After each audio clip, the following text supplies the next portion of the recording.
പത്തനംതിട്ട കോടൽ ഇരുതോടിൽ സംഘർഷാവസ്ഥ തീർത്ത ഇതര സംസ്ഥാന തൊഴിലാളികൾ ആദ്യം തമ്മിലടിച്ചു. അത് കഴിഞ്ഞ് പിന്നീട് അയൽവാസിയെ വീട് കയറി ആക്രമിക്കുകയും ചെയ്തു. ആക്രമണത്തിൽ 65-കാരൻ തങ്കച്ചന് പരിക്കേറ്റു. കൂടുതൽ വിവരങ്ങളുമായി CK അഭിലാൽ ചേരുന്നുണ്ട്. അഭിലാൽ, ഈ ഇതര സംസ്ഥാന തൊഴിലാളികൾ ഒരു സംഘർഷാവസ്ഥ ഉണ്ടാക്കി അടുത്തുള്ള അയൽവാസിയെ ആക്രമിക്കാൻ ചെല്ലുന്നു. ഇപ്പോൾ അവിടെ രംഗം ശാന്തമായോ? എന്താണ് ഇതിന്റെ കാരണം?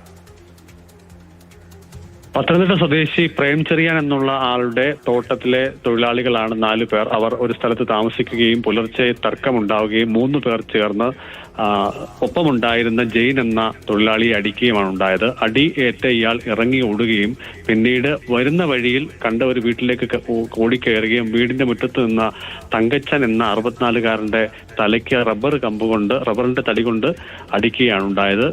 നിലവിളി കേട്ട് ഓടിയെത്തിയ സമീപവാസിയായ ഓമനയെയും ഇയാൾ ആക്രമിച്ചു. ശേഷം തങ്കച്ചന്റെ വീടിന്റെ പരിസരത്തുണ്ടായിരുന്ന കുളിമുറി തല്ലി തകർക്കുകയും ചെയ്തിട്ടുണ്ട്. അടി ഏറ്റ തങ്കച്ചൻ പിന്നീട് സുഹൃത്തിന്റെ ഇരുചക്രവാഹനത്തിൽ പോലീസ് സ്റ്റേഷനിലെത്തിയാണ് വിവരം പറഞ്ഞിട്ടുള്ളത്.